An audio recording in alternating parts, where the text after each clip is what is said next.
साथियों, हमारी online classes के अंदर आपका हार्दिक स्वागत है। आज अपन बात करेंगे तत्सम शब्द और तद्भव शब्द के बारे में बात करेंगे। इससे पहले अपन ने बात की थी उत्पत्ति के आधार पर शब्द कितने प्रकार के होते हैं, और नंबर 1 होता है तत्सम और नंबर 2 होता है तद्भव। आज इनके बारे में बात करेंगे कि तत्सम शब्द कौन सा है और तद्भव शब्द कौन सा है। तत्सम का मतलब होता है तत् का मतलब होता है उसके, सम का मतलब होता है समान, उसके समान, मतलब किसी न किसी के समान है, उसको कहते हैं तत्सम। किसी भाषा में प्रयुक्त उसकी मूल भाषा के शब्दों को क्या कहते हैं? तत्सम शब्द कहते हैं। किसी भाषा में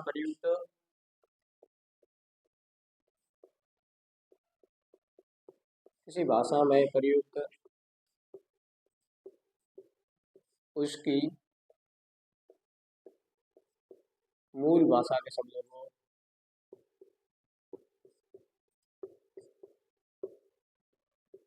को तत्सम शब्द कहते हैं।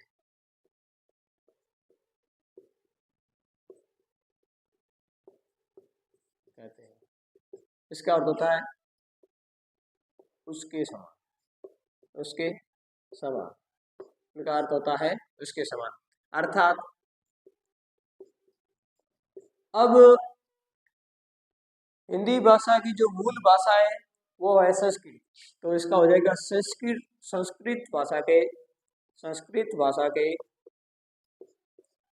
भाषा के वे शब्द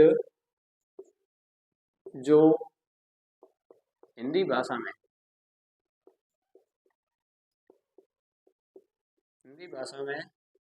ज्यों के त्यों प्रयुक्त हुए, ज्यों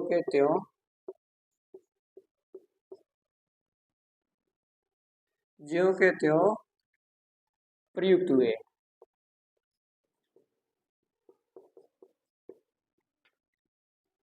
उसे तत्सम शब्द कहते हैं।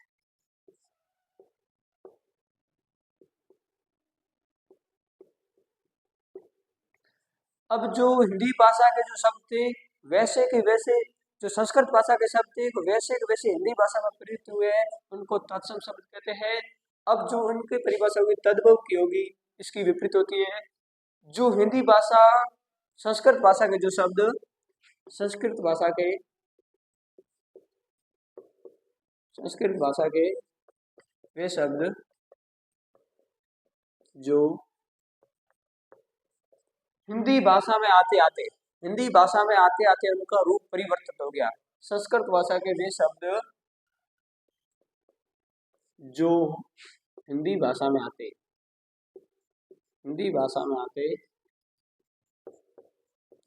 उनका रूप परिवर्तन हो गया, उनका रूप परिवर्तित हो गया हो।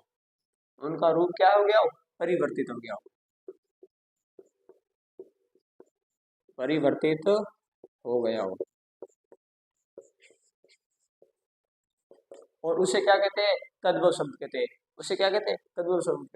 उच्चारण की दृष्टि के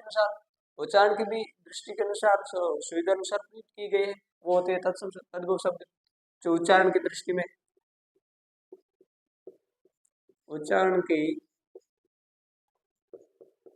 दृष्टि से सुविधा अनुसार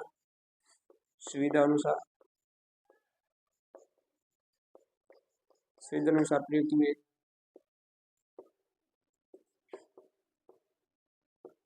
अब जो तत्सम शब्द होता है, जो संस्कृत भाषा के जैसे के जैसे शब्द थे वैसे के वैसे हिंदी में प्रयुक्त हुए, उनको तो कहते हैं तत्सम शब्द।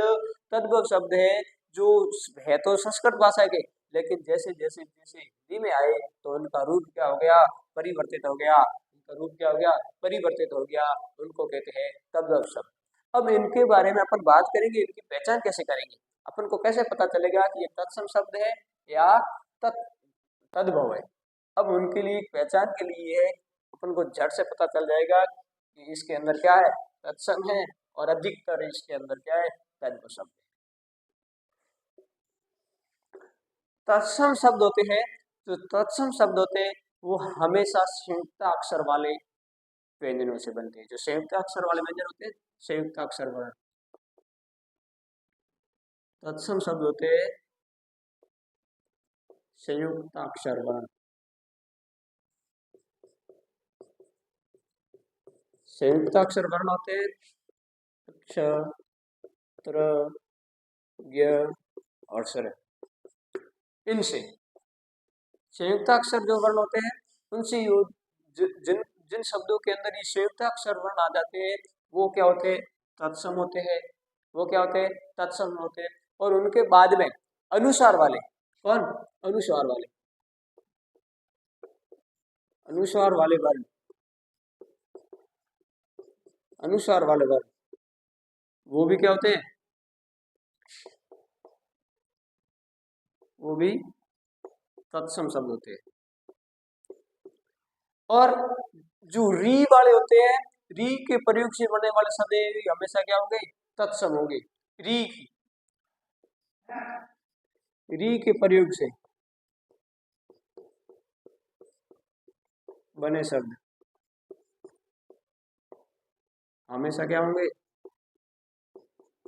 हमेशा क्या होंगे? तत्सम। और नंबर 2 होता है तद्भव।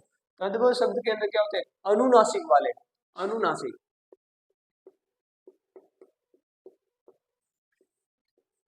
चंद्र बिंदु वाले, अनुनासिक वाले शब्द होते हैं वो क्या होंगे? तद्भव होंगे। और ताड़ान जात वाले, ताड़ान जात वाले शब्द, ताड़ान जात वाले शब्द क्या होते हैं? वो भी क्या होंगे? तद्भव। ताड़ान जात वाले शब्द कौन से आते हैं? ढ और ढ़।